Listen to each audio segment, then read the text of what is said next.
안녕하세요. 여기에서 채널을 즐겨 듣는 평범하지 않은 여성입니다. 제 나이는 어느덧 43세가 되었는데요. 이때까지 희비가 엇갈리는 나날이 반복되었는데 그중 가장 큰 사건을 꺼내보려 합니다. 오늘은 제가 사연 주인공이 된다고 생각하니 새롭기도 하네요. 많은 분들이 제 이야기를 들어준다면 기쁠 것 같습니다. 그럼 관심과 애정으로 재미있게 들어주세요. 제가 33세 때 결혼을 해서 5년 만에 남편과 헤어졌습니다. 이혼 사유는 남편의 외도였어요. 오롯이 저만을 사랑하고 저만을 위해 살고 있다고 생각했던 남편은 제 모르게 1년 동안 상간녀와 비밀리에 만나왔다고 했어요. 그런 일은 결코 일어나지 않을 거라고 믿고 있었던 제가 바람피는 현장을 보며 하늘이 무너지는 기분이었습니다. 모든 것을 바쳐도 아깝지 않다 생각했던 사람은 절에 농락당해서 마음의 상처는 배가 된 것 같았어요. 이혼 소송을 통해 돈을 받아 위로를 받았지만 남자에 대한 불신이 생겨 이혼 후에는 이성과 커피 한 잔도 마시지 않았습니다. 그렇게 조용히 삶을 살아가는데 주변에서는 나를 쳐다보는 모습이 마음 아팠어요. 요즘 이혼이 무슨 잘못이냐며 하루빨리 좋은 남자를 만나 연애를 하고 재혼까지 해보라고 옆구리를 찔렀습니다. 부추김을 가볍게 무시하며 지내는데 주변에서 가만두지 않았어요. 회사에 제 또래 여자 동료들이 소개팅을 해주겠다고 난리였답니다. 몇 달 동안에는 강하게 싫다고 거절했는데 나중에는 동료들이 저를 많이 생각해주고 있다는 것을 고맙게 느끼게 되면서 남자 소개를 받아보기로 했어요. 두세 번 소개팅을 해봤는데 역시 제 마음이 열리지 않았어요.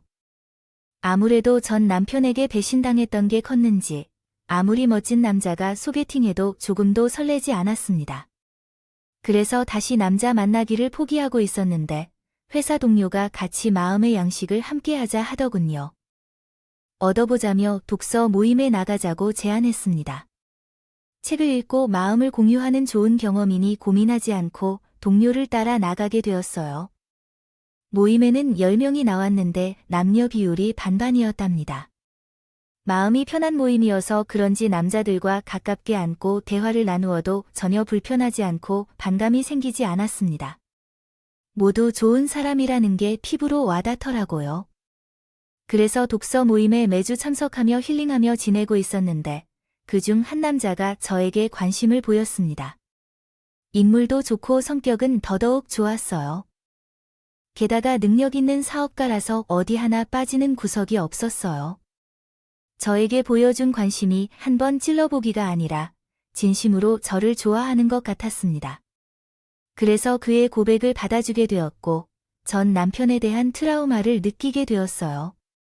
저희 두 사람은 3개월 동안 평범하면서도 특별한 연애를 했습니다. 매너가 넘치다 못해 몸에서 줄줄 흐르는 남자친구 덕분에 오랜만에 설레는 감정을 느낄 수 있었네요. 그렇게 짧은 연애를 했음에도 마음속으로 이 남자와 미래를 함께하면 정말 좋겠다는 생각이 자주 들었습니다. 그런데 웬걸, 그이가 사귀인 지 100일째 되는 날 저에게 프로포즈를 하는 겁니다. 처음부터 혹은 처음 본 순간부터 결혼 결심을 했다며 반지를 꺼내어 끼워주었죠. 이혜정은 고마우면서도 감사한 마음으로 그 위에 프로포즈를 받았습니다. 둘 다 이혼 경험이 있기 때문에 양가 부모님은 특별한 조건을 보지 않고 우리가 서로 좋다면 얼마든지 결혼해도 된다고 응원해 주셨어요. 저희의 친부모님은 이제는 우릴 심령적으로 부담을 주지 않고 잘 살아달라고 부탁해 주셨습니다. 결혼식을 따로 올리지 않고 웨딩 촬영만 하고 끝냈어요. 재혼이기 때문에 초대할 손님들이 부담스럽고 민망해서 가족끼리 식사를 하며 결혼식을 생략했어요. 그런데 새로운 남편과 신혼집을 찾는 과정에서 그가 당분간 함께 살지 말아야겠느냐는 부탁을 했어요. 남편은 모든 자금이 사업에 묶여 있어서 즉시 사용할 수 없다며 1년 정도 시어머니와 함께 살 생각을 제안했죠. 처음에는 불안해서 거절하려고 했지만 시어머니가 남편과 같이 마음씨가 부드럽고 아름다운 분이어서 당분간 시어머니와 함께 살아도 상관없겠다고 느꼈어요. 그래서 재혼 후에 시어머니 집에서 새로운 삶을 시작했습니다. 시어머니는 직장에 다니는 저에게 집에 오지 말고 힘들게 살림하지 말라며 손에 물도 묻히지 말라고 하셨어요. 평일에는 시어머니께서 살림을 맡으시고 주말에는 제가 직접 일지 못하도록 가사 도우미를 불러주셨습니다. 완벽한 남편과 함께 저를 존중하고 배려해주시는 시어머니와 함께 살아가는 경험을 통해 정말 잘 재혼한 것 같은 느낌이 매일 듭니다. 이런 시집살이를 6개월째 하고 있는데 작은 문제 하나도 발생하지 않았어요. 그런데 어느 날 퇴근 후에 지하철역까지 걸어가다가 누군가가 반가운 인사를 건네주었어요. 어디서 뵌 사람인지 모르는 여자가 제 동창이라며 담화를 걸었습니다. 박지은인지 모르겠지만 현관 여자고 하던데 개년이라고 알려주었지요. 어젯밤에야 여자가 누구인지 생각했습니다. 이름이 너무 독특해서 듣는 순간 제 친구라는 것을 깨달았어요. 어머나, 내가 개년이야. 이게 무슨 일이야? 우리는 20년 만이야. 그래, 이 계집애야. 넌 하나도 변하지 않았어. 고등학교 때랑 얼굴이 똑같아. 고마워. 개년아, 너는 좀 변했어. 사실 내가 아는 체하지 않았더라면 모르고 지나쳤을 거야. 그래서 친구는 손으로 자기 얼굴을 만지며 강남 성형외과에서 손을 여러 번 봤다며 너스레를 내더군요. 고해에 분필 같은 걸 넣었는지 얼굴이 서양인처럼 날카로워졌고 입술에 필러를 얼마나 많이 넣었는지요. 순대가 생각나는 두께가 있었어요. 얼굴에 손을 많이 대서 저를 모르는 것은 당연한 일이었죠. 그럼에도 불구하고 수다스러운 모습과 말투를 들어보니 예전에 알던 친구였군요. 우리는 카페로 자리를 옮겨 이야기를 나누었는데 까먹고 있던 학창시절이 새록새록 떠올랐습니다. 모처럼 어린 시절의 향수에 젖어 신나게 떠들고 웃었어요. 그러다 시간이 늦어져 연락처를 교환하고 집으로 돌아갔습니다. 저는 아직 신혼이고 남자와 함께 살고 있는데 친구가 만나자는 연락을 번번이 미루기만 했어요. 아마도 남편과 보내는 시간이 더 중요해서요. 좋았으니 친구에게 거리를 두었는데 그런데 어느 날 개념이가 제게 보고 싶다며 매일같이 전화와 카톡을 하며 다가와 왔습니다. 이에 못 이긴 척하고 주말에 시간을 내어 친구를 몇 번 만났습니다. 수다스러운 친구는 여러 이야기를 나누다가 자신의 치부를 털었습니다. 지혜나, 사실은 남편이 있는데 그 자식이 나를 버리고 도망간 거야. 내 돈을 가져가고 도망갔대. 뒤통수를 제대로 맞았어. 뭐, 도마 타는 남편이 야반도 주라도 할 거야. 돈 때문에? 라고 말했습니다. 저는 그 이유를 이해할 수 없어서 무슨 일이 있었는지 관심을 갖고 물었더니 친구가 코를 훌쩍거리며 말했습니다. 정상적인 결혼은 아니었지만 3년 이상 동거한 후 결혼식을 올리고 혼인신고도 할 것이라고 서로 약속했었어요. 그런데 어느 날 그 사람이 짐을 싸서 집을 나가버렸어요. 아, 시어머니도 함께 살았었는데 그 사람들이 내 돈을 가지고 사라져 버렸다고 하니까 정말 충격이에요. 세상에 그렇게 불량한 사람들이 있단 말이야. 그래서 경찰에 신고는 했지만 그 이후로는 그 사람을 못 봤어요. 그 사람은 나쁜 놈이라서 연락처를 바꾸고 어딘가로 도망갔다고 해요. 경찰도 신고했지만 그 사람이 행방을 알 수 없다고 하니 계속해서 추적 중이에요. 그러나 나란 여자는 아직도 그 사람을 잊지 못해서 돌아오길 기다리고 있어. 아이고, 이 바보야. 세상에 남자가 얼마나 많은데 그런 얼굴의 사기꾼을 아직도 기다린다는 거야. 돈이 아깝긴 해도 그런 남자는 존재하는 게 상책이야. 개년아, 내가 남자를 소개해 줄 테니까 그 사람을 잊어버려. 저는 친구가 도망간 남편을 무조건 가져야 하는 게 좋다고 충고를 받았고 언니는 저를 위로해 주었어요. 그래서 얼마 후에 제가 소개받은 남자와 사귀기 시작했고 친구는 제게 마음을 정리할 수 있게 해줘서 감사하다며 전에 비해 더 자주 나를 찾게 되었습니다. 혹시 지혜님 집에 놀러 올래요? 생각해보니 지금 내 옆에 있는 친구는 내가 유일한 것 같아. 다른 사람들은 다 날 헐뜯기만 하는데 너는 날 진심으로 친구로 보아주는 것 같아서 너무 좋아. 그동안 한 번도 친구 집에 부른 적 없는데, 지은아, 너는 꼭 한 번 와줬으면 좋겠어. 내가 맛있는 거 해줄 테니까 이번 주에 와주면 안 될까? KXX야, 내가 날 그렇게 생각해준다니 너무 고마워. 그래, 이번 주에 시간 내서 들릴게. 맛있는 것 꼭 해줘. 이왕이면 내 남편이랑 같이 와. 내가 내 절친인데 아직도 내 남편 얼굴을 못 봤잖아? 그래, 한번 물어볼게. 요즘 사업 때문에 주말에도 바빠서 어떻게 될지 모르겠습니다. 그래서 친구의 초대에 가서 남편에게 알렸더니 그이는 바빠서 갈 수 없다고 했다. 그래서 저 혼자 가서 재밌게 놀다 오라는 말만 남겨줬습니다. 며칠 뒤 친구의 집에 가서 맛있는 밥도 먹고 재밌게 수다를 떨었는데 개년이가 저희 시댁에 놀러 오고 싶다는 말을 했다. 소중한 친구의 가족들을 만나 인사드리고 싶다고 말했다. 그래서 전 너무 오버하는 게 아니냐고 말하며 밖에서만 보자고 했지만 개년이가 그동안 많이 외로웠다며 꼭 제가 사는 시댁에 놀러 오고 싶다고 고집을 부렸다. 지은아, 나 너희 시댁에 놀러 갈래.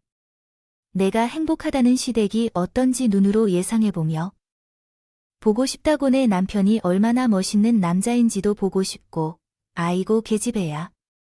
그렇게 오고 싶단 말이야. 알았어. 내가 시어머니한테 여쭤볼게.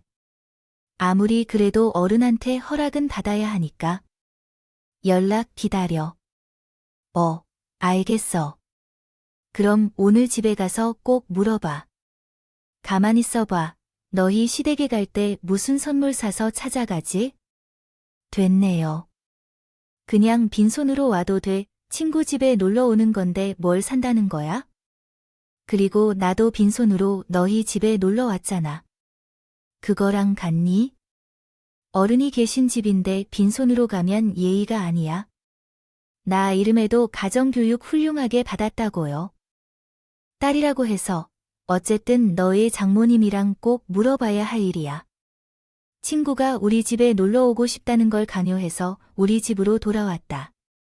그래서 시어머니에게 여쭤봤더니 당연히 놀러와도 된다고 허락해 주셨어. 남편도 괜찮다며 얼마든지 집으로 데리고 와서 놀게 하라고 말했어. 일주일 뒤 주말이 왔을 때 친구 여자애가 우리 집에 왔다. 양손에 홍삼 세트와 과일 상자 하나를 들고 왔어. 그 시간에 시어머니는 장을 보러 나가고 남편은 방에서 낮잠을 자고 있었어. 현관문을 열고 여자애를 집 안으로 들였어. 와, 집안이 정말 좋아 보여. 나는 시댁이란 말을 들었을 때 고퀄리티와 고전적인 분위기를 상상했는데 어느 신혼집과 다를 바 없어 보이네. 인테리어도 정돈이 잘 되어 있어서 살만하겠어. 알겠어. 친구들이 자주 방문해 우리 시댁에 온다고 하니 어서 들어와. 어머님은 장을 보러 나가셨고 남편은 방에서 낮잠 자고 있어. 영광아, 지은아, 그럼 집 구경 좀 시켜줘. 집안에서 흘러나는 향기가 예전에 도망간 남편과 시어머니와 함께 살 때 느꼈던 향기와 비슷한 것 같네. 이들이 빨리 있도록 하라고 해서 안쓰러운 마음이 들어. 그만 얘기하고 한 바퀴 돌아볼까? 그래서 전 지은이의 선물을 받았어. 주방에 내려놓은 후 집 구경을 시켜줬다.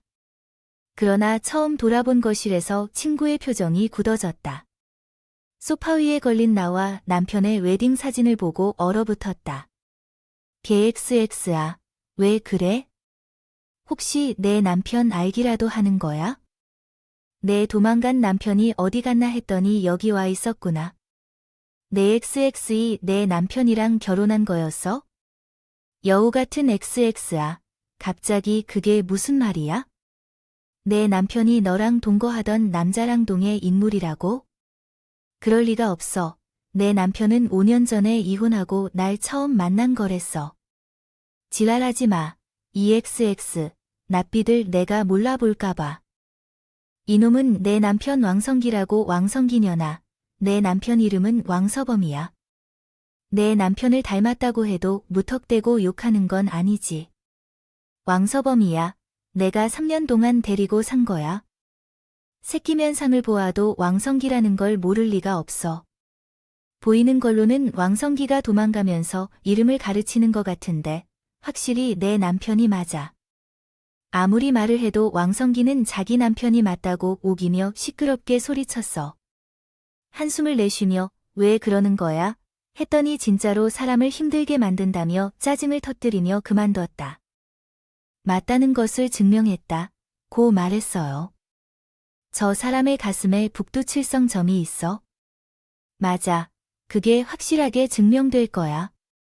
내가 그 사람의 아내라면 그 정도는 알겠지. 북두칠성점 여부를 확인해봐. 하지만 난 남편의 가슴에 있는 점을 주목하지 않았기 때문에 잘 모르겠어. 북두칠성점이 있다면 조용히 기다려. 방에 들어가서 확인할 테니까 부르짖지 말고 기다려. 이어서 그녀는 남편이 자는 방에 들어가 이불을 들쳤으며 상의를 올렸어.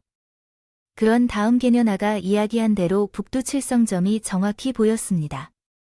뭐야, 진짜 있네. 여보, 일어나봐. 얼른 일어나. 남편의 배를 때리며 깨우자 거실에 있던 친구가 방으로 들어왔습니다. 개년이는 허탈한 표정을 지으며 남편에게 말했어요.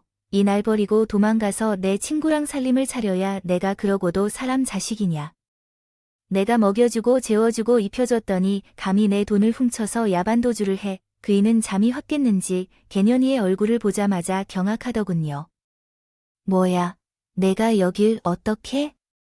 설마 오늘 놀러 온다는 내 집사람 친구가 개년이? 너였어. 아따이. 새끼야, 너 가만두지 않을 거야. 이 나쁜 새끼야. 친구는 남편에게 달려들더니 손찌검을 하는 것이 아니라 깊게 포옹해 주었더군요. 정말로 호러 영화를 보는 기분이 들었습니다. 자기야, 왜 나를 버리고 떠났어? 내가 뭘 잘못한 거야? 왜 내 뒤통수를 때린 거냐고. 난 자기 없이는 하루도 발 뻗고 자지 못했어. 이렇게 다시 만나니까 너무 기쁘다. 친구의 진실을 듣자 남편은 그것에 대해 바로 말해 주었습니다. 아이씨, 너 지금 뭐 하는 짓이야? 우리가 끝난 지가 언젠데 징그러운 듯이 들러붙어.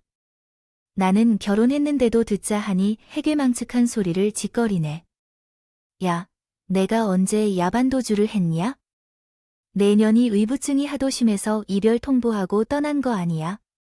자기, 이게 무슨 짓이야? 날 버리고 떠난 게 아니라 당신을 정신병자 취급한 거잖아. 저는 이 상황을 도무지 이해할 수 없었어요. 하필 기가 막혀서 입이 떨어질 정도였어요. 그저 가만히 지켜보고만 있었죠.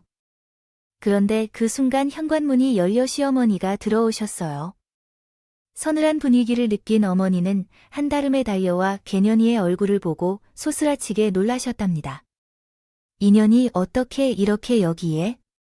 넌 여기서 나가야 돼. 정신병자가 여기에 어째? 꺼져버려. 오랜만에 만나서 말씀하실 건 이게 다야? 내가 그동안 얼마나 어머님을 그리워했는지 아세요? 지랄하네.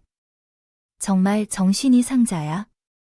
성격 파탄자 된 인연하고 인연 끊으려고 내 아들이 개명까지 했대.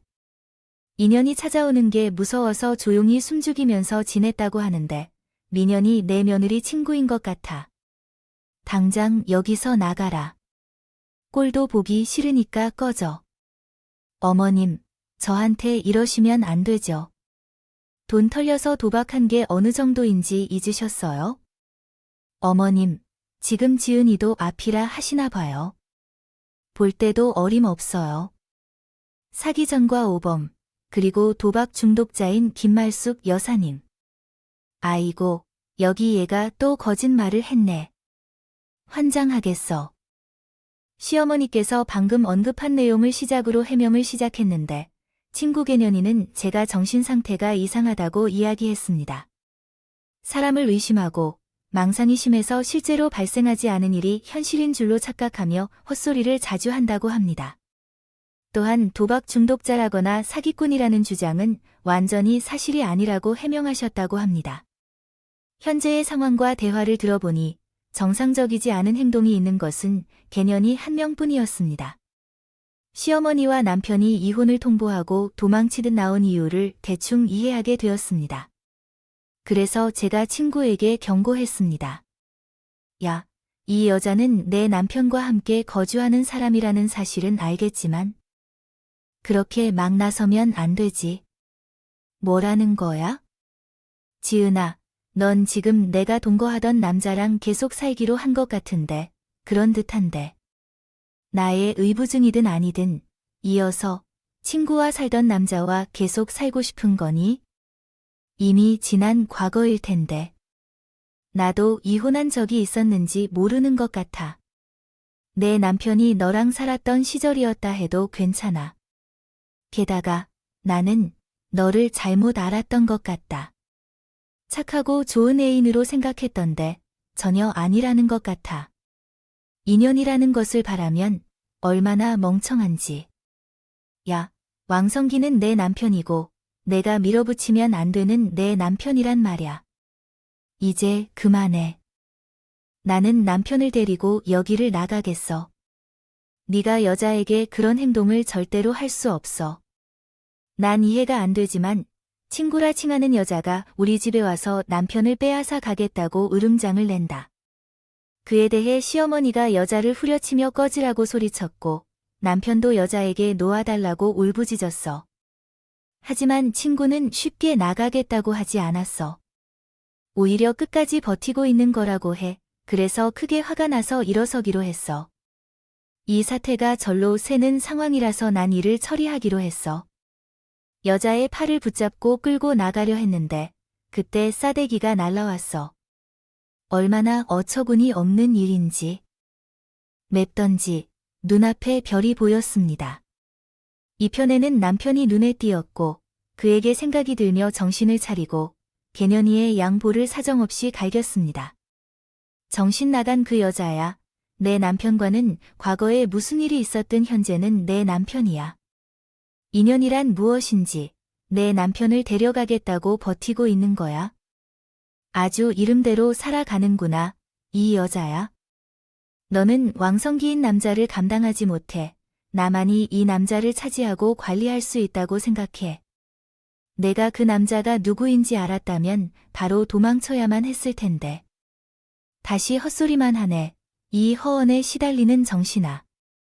나간 지 얼마 안 되어 오늘 농틀리는 막다 했기 때문에 내 남편에게 다가가지 못하게 막겠어. 저와 개가 거실 바닥을 굴러뜨리면서 머리를 잡으며 다투고 싸움을 벌이며 주고받으며 잡아들이거나 핥히거나 제대로 대립했습니다. 결국은 힘이 약간 더 세거이 이겼어요. 빗방망이로 치니 개가 질식하며 넘어져 싸움이 끝났어요. 저는 개를 끌고 현관을 향해 내치며 쫓아냈어요. 그리고 엉망이 된 거실로 남편에게 이렇게 말했습니다. 여보.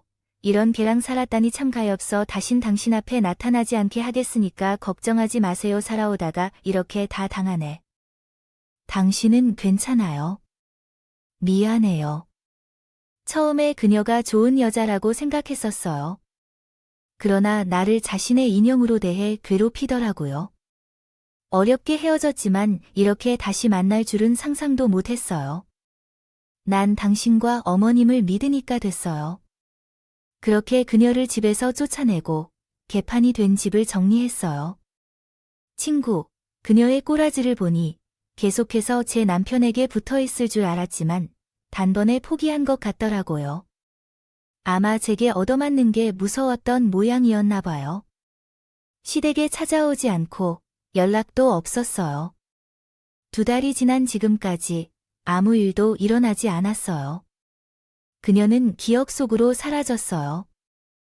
묻히게 돼 버렸어요. 한편 사업가 남편은 코로나19로 인해 불경기가 찾아왔다며 회사에서 살아야 했어요. 대기업조차도 힘든 상황인데 소규모 사업을 영업하던 남편은 얼마나 고생했겠어요. 거의 파산 직전까지 온 상태라 살이 10kg나 빠지고 불면증에 시달렸다는 이야기를 들었어요. 그래서 남편은 여러 가지 고민 끝에 제게 도움을 청해왔습니다. 여보, 정말 미안하지만 나 좀 도와줄 수 있을까?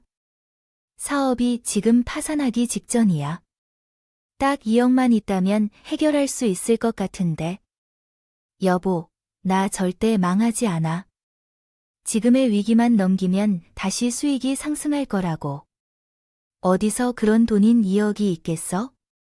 자기야, 그렇게 힘든 상황이면 사업을 하거나 직장에 다니는 게 더 좋지 않을까 생각해.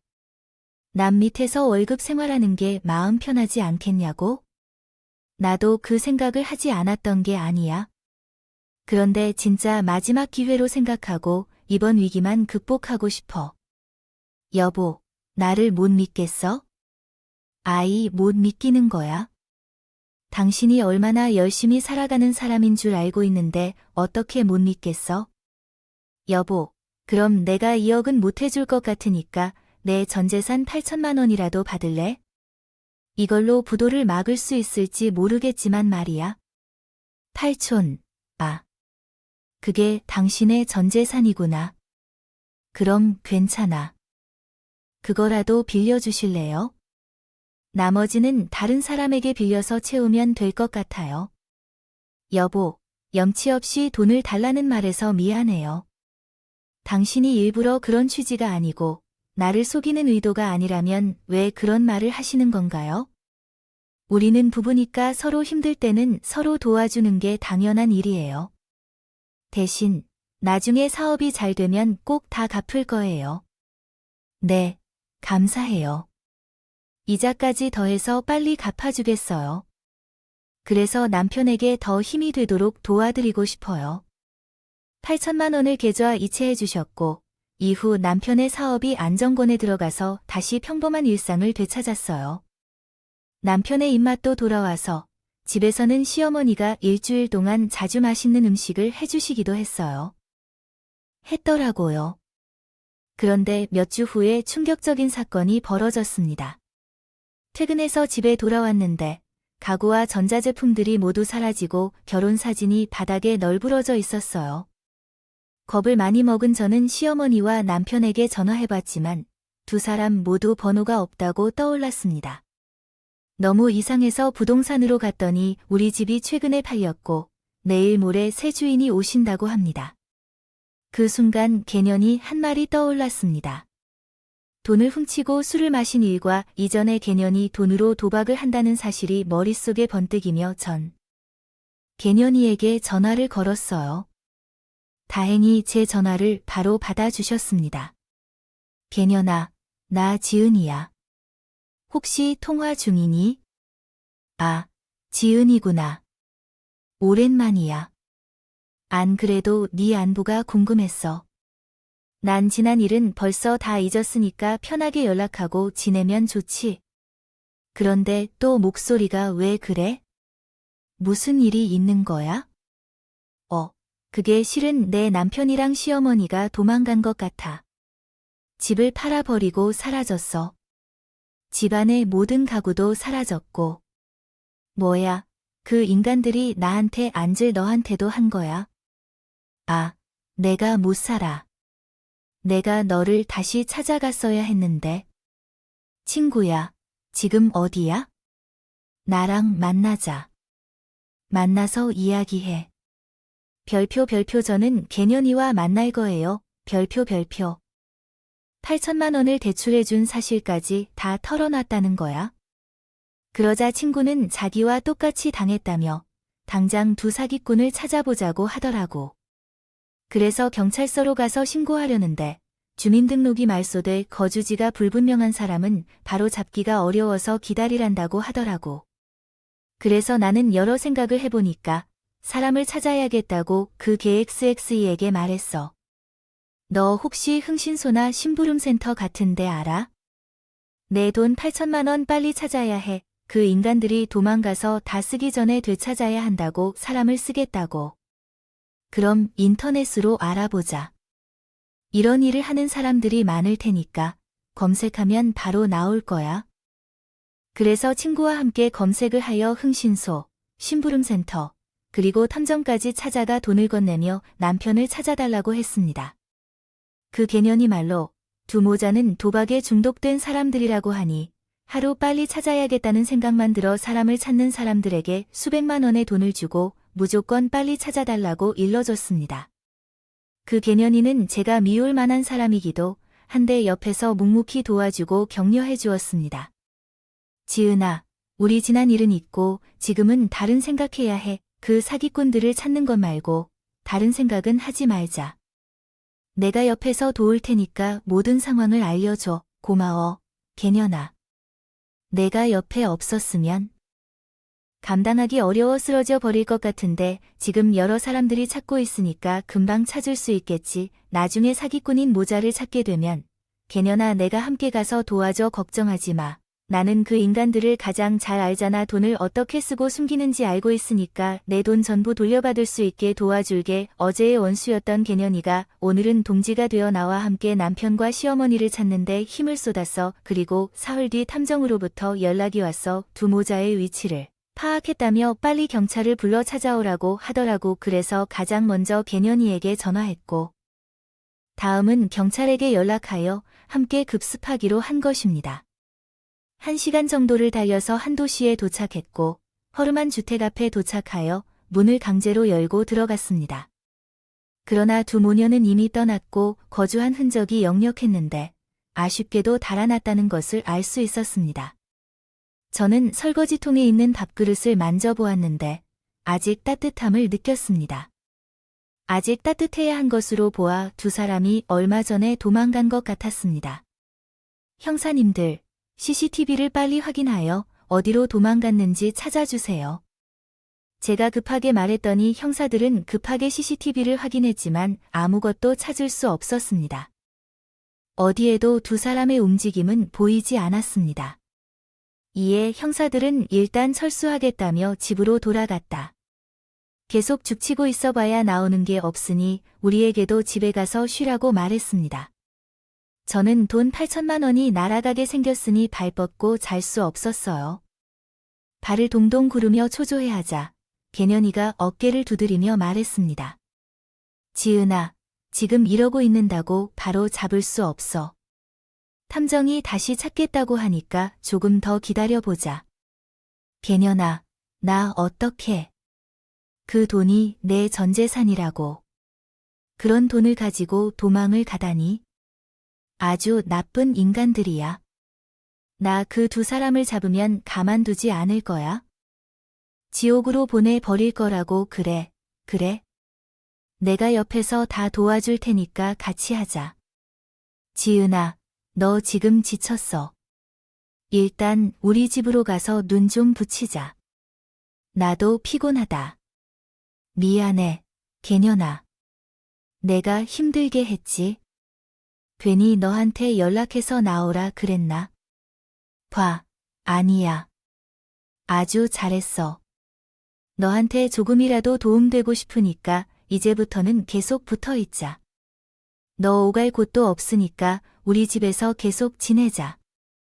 그렇게 하여 개년이의 도움을 받기로 했습니다. 친구의 집에서 출퇴근하며 겨우 하루를 버텨냈죠.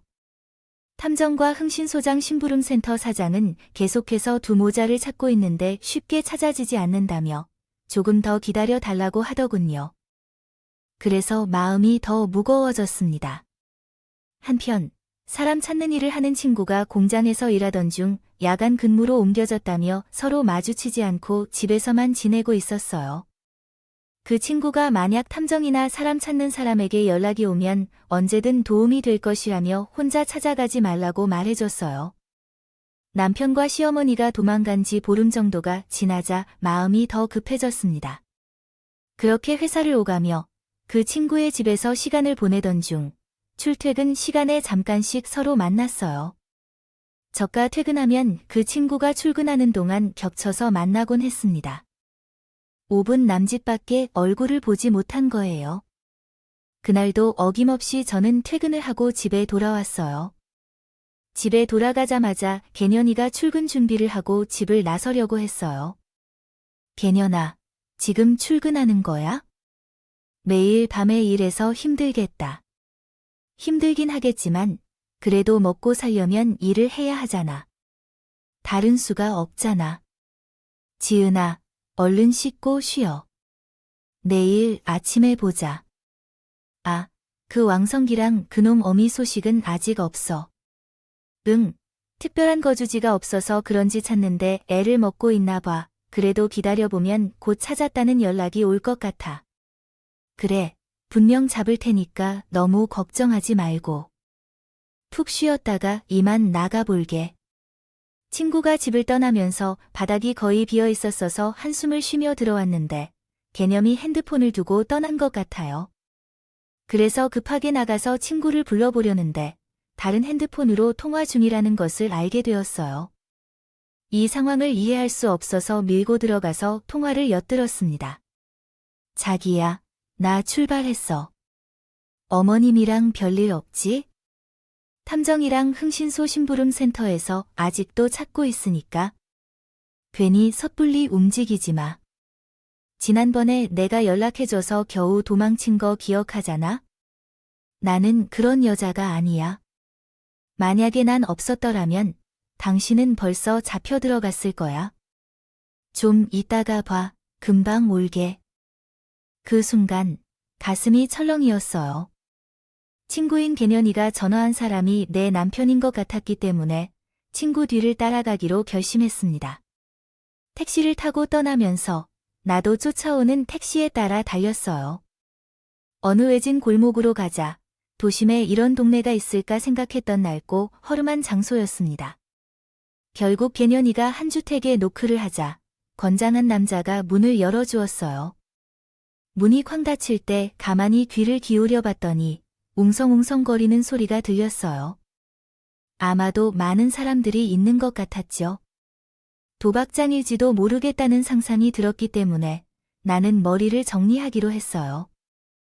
대문을 녹인 후에 노크하니 건장한 남자가 문을 열며 누구냐고 물어왔습니다. 아줌마, 누구세요? 여기 아무나 오는 게 아니니까 저리 가세요. 어머, 아저씨, 쟤 몰라요? 방금 들어간 개년이 제 친구잖아요. 지난번에 왔었는데 벌써 까먹으셨어요. 제가 능청스럽게 연기하자 남자가 뒤통수를 극적이며 대답했습니다. 죄송합니다. 사모님. 제가 요즘 건망증이 심해서 손님들의 얼굴을 다 기억 못해요. 이재년 사모님은 방금 올라가셨으니까 얼른 가보세요. 역시나 그곳은 제가 상상한 대로 도박장이 분명했습니다. 저는 마스크를 꺼내어 써내고 후드티에 낀 모자를 뒤집어 썼습니다. 그리고 계단을 타고 올라가서 2층 현관에 있는 문을 열었습니다. 문이 열렸을 때 앞이 가려져 담배 연기로 자욱했습니다. 손으로 연기를 피하며 들어가자 수십 명이 화투를 두드리며 현금을 주고 받고 있었어요. 분명히 도박장인 것 같았죠. 두리번거리던 중에 개년이를 만나러 갔더니 시어머니와 남편이 함께 화투를 치고 있었습니다. 사람이 많아서 내 모습을 숨기고 대화를 엿들을 수 있었어요.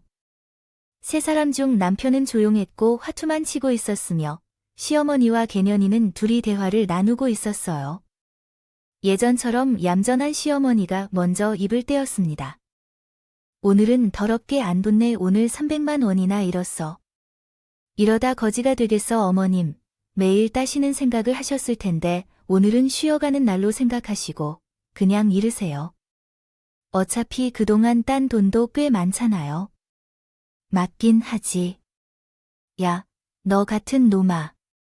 우연인지 인연인지 아직도 우릴 쫓고 있어. 그 탐정이나 무식이든 우리를 찾고 있는 말이네. 지은 인연이 포기를 모르겠어요. 그래서 제가 우리 집에 짱박아 놨잖아요. 그래도 걱정 마세요. 그녀는 지금 저를 철석같이 믿고 있어요. 아마 탐정이 연락하면 지난번처럼 바로 알려줄 테니까. 그럼 제가 빠져나가게 도와줄 테니까요. 저만 믿어주세요. 아, 예전에 답답해서 죽을 것 같아요. 어디 가려고요? 술집에 가서 맥주도 마음대로 못 마셔서 코에 딱지가 생겼다고요. 왜 너는 이렇게 즐기지? 어쨌든 캐년 덕분에 무사했네. 우리 새 애기가 너무 마음에 들어요. 시어머니한테 돈도 갖다 주고 내 아들인 척하는데 확실하다고 생각해요. 네 덕분에 그 놈이 돈을 많이 벌었어. 걔씨가 복덩이야. 감사합니다. 어머님도 그렇게 말씀하세요. 만약 제가 왕성기의 어머니 아들을 너무나 사랑하기 때문입니다. 시댁에 인사 갔을 때 얼마나 놀랐는지 알아요? 성기 씨를 보자마자 눈물이 왈칵 쏟아졌다고 해요. 다행히 성기 씨가 그날 이후로 저를 만나줘서 다시 시작하게 돼서 좋았어요. 어머님처럼 제 뒤통수를 치지 않는 것이 재미없어요. 아이고, 결코 그런 일이 없다고. 우리는 내가 없었다면 이런 도박장을 찾지도 못했을 거예요. 그 덕분에 내 혈관이 다 뚫려서 말이야 이 화투패를 잡으면 온몸에 피가 알아서 회전이 된다고고요. 이렇게 시뻘건 화투가 만병통치약이란 얘기야. 대화를 들어보니 친구 개년이 우리 집에 처음 왔을 때 쫓겨났고 남자 친구를 밖에서 만난 모양인 것 같았어요. 생각해보니 너무 쉽게 떠나간 줄 알았는데 그 이유가 있었네요. 그리고 사기를 당해 연락하자면 하여요. 적을 가까이 두고 두 모자의 뒤를 살펴주고 있던 것입니다. 탐정은 두 모자를 찾아낸 주소로 갔을 때도 역시 개년이가 대피시킨 것이었습니다. 이 모든 상황을 알게 된 후 어떻게 할지 머릿속으로 계획을 세웠습니다. 그런데 곧 가슴이 뛰기 시작했고 발바르게 움직여야 한다는 것을 깨달았습니다. 그래서 자리에서 일어나 2층에서 내려와 대문 앞에 있는 건장한 남자에게 문을 열어달라고 했어요. 그러자 남자는 오늘은 컨디션이 영 아니네요. 내일 다시 올게요. 라고 대답했습니다. 그래서 남자에게 말했습니다. 아이고 사모님, 오늘은 배가 잘 붙지 않으셨나 봐요. 그럼 내일 다시 찾아주십시오. 수고해요. 대문 밖으로 발을 내디디려고 하자 남자가 받아주는 척하지 않았습니다. 팔을 붙잡혀 제 정체가 들킨 것 같아 크게 놀라웠습니다. 사모님 잊으신 게 없습니까? 팁 주셔야 하는데, 맞다. 깜빡했네요. 여기 받으세요. 제가 5만 원짜리 지폐 한 장을 주자 남자가 한바구음을 짓고 90도로 인사를 했어요. 그때서야 나는 대문 밖으로 나와 안도할 수 있었습니다. 그리고 심호흡을 하고 경찰서에 신고를 했어요. 도박장 이야기와 나를 사기치고 있는 두 명의 모조 그리고 친구 개념까지 싹 다 들어버렸어요. 경찰은 저를 안전한 곳에 있으라고 전했고 도착하면 전화를 주겠다고 했어요. 약 15분 후 승합차 2대가 골목으로 들어오는 것을 보자 저는 형사들인 것을 눈치채고 손을 흔들었습니다. 잠시 후 몽둥이를 든 형사들이 내려와서 도박장이 어디냐고 묻더니 저는 손가락으로 가리켜 도박장을 가리켜 알려주었고 제 안에 사기꾼들도 있다고 전했습니다. 형사들은 제 돈을 확실히 회수해주겠다고 약속하며 이내 대문을 두드리고 건장한 남자를 제 앞에 도박장 안으로 진입했습니다. 저 역시 따라 들어가려 했지만 여행사가 쟤를 붙잡고 있어서 그러지 못했습니다. 안에서 어떤 일이 벌어질지 모르니 가만히 기다리라고 하며 곧 도박장에서 비명이 터졌습니다. 나왔고 하나둘씩 쇠고랑을 찬 사람들이 걸어 나왔습니다. 모두 승합차에 올라탔고 마지막으로 나온 시어머니와 남편 개년이 셋이 수갑을 차고 나오더군요. 저는 흥분을 감추지 못하고 세 사람에게 달려들었습니다. 천하의 나쁜 놈들아. 감히 나한테 사기를 쳐 그리고 개년이 너는 진짜 이름대로 개년이었구나. 어떻게 눈 하나 깜짝 안 하고 그런 연기를 했던 거야. 너 진짜 정신병자구나. 이 년이 신고했냐 아이? 젠장. 어쩐지 오늘 뒤에 누가 따라붙은 느낌이 들더니 너였구나. 아이 계속 내년 가지고 놀려고 했는데 여기서 끝장이 났네. 야 이 멍청한 년아. 내 머리가 돌대가리여서 우리를 속인 거 아니야? 방귀 뀐 놈이 성낸다더니 끝까지 날 농락하네. 똥물에 튀겨주길 잡것들아. 너희들은 오래오래 감옥에서 썩게 될 것이다. 그리고 내 돈도 곧 돌려받을 거라고. 그러자 시어머니가 희죽거리며 말하더군요. 돈. 무슨 돈이지 은아. 새아가 우리한테 받을 돈이 있었니? 아, 맞다. 그 8천만 원 줬었지. 그런데 어쩌냐. 우리가 돈을 어디다 숨겼는지 절대 말하지 않을 거야. 우린 이런 날이 올 걸 늘 예상하고 있어서 통장에 넣어 놓지 않아. 현금을 꽁꽁 숨겨뒀다고 해서 찾을 수 있다면 찾아봐라. 이 늙은 기생충년, 니들 새까만 두지 않을 거야. 오늘은 나가 초상 내버리겠다고 했지. 저는 형사 손에 들린 곤봉을 빼앗아 세 사람의 주둥이를 올려쳤다. 퍽퍽 소리가 나더니 이윽고 강냉이를 뱉어내더군요. 덮해주려고 했는데 형사들이 애워서 말리는 바람에 거기서 응징을 멈출 수밖에 없었습니다. 결국 세 사람은 경찰서로 끌려갔지만 내 돈의 행방은 말하지 않았답니다. 몸으로 때우겠다며 징역을 마음대로 때리라고 하더라고요. 저는 돈을 못 받게 된 건가 싶어 우울에 빠져버렸습니다. 얼마 후 도박꾼들의 재판이 열리게 되었는데 시어머니와 남편인 개년이는 상습도박과 사기죄가 추가되어 오랜 징역을 살아야 했습니다. 또한 남편과의 결혼이 사기로 인정되어 혼인무효를 선고받았습니다. 그래서 여기서 만족하고 돈을 포기하기로 했습니다. 홀로 남게 된 저는 원룸을 구해 새로 시작했습니다. 큰 돈을 날리기는 했지만 인생을 포기할 수 없어서 악착같이 일해 다시 그 돈을 모으기로 결심했죠. 그런데 얼마 후 형사님으로부터 연락을 받았습니다. 시어머니와 남편이 거주하던 방을 찾아 그 집의 비밀 지하실을 발견했다고 하더군요. 운이 붙었군요. 저는 기대하며 다음의 말을 기대했습니다.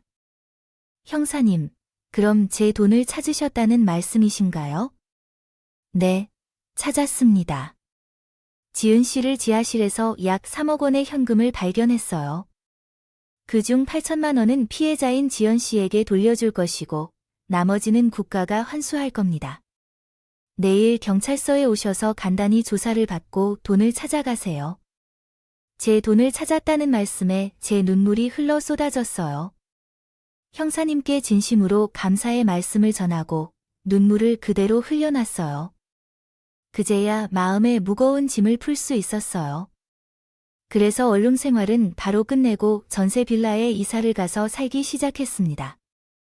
그리고 다짐한 게 있는데 앞으로는 절대로 남자를 믿지 않겠다고요.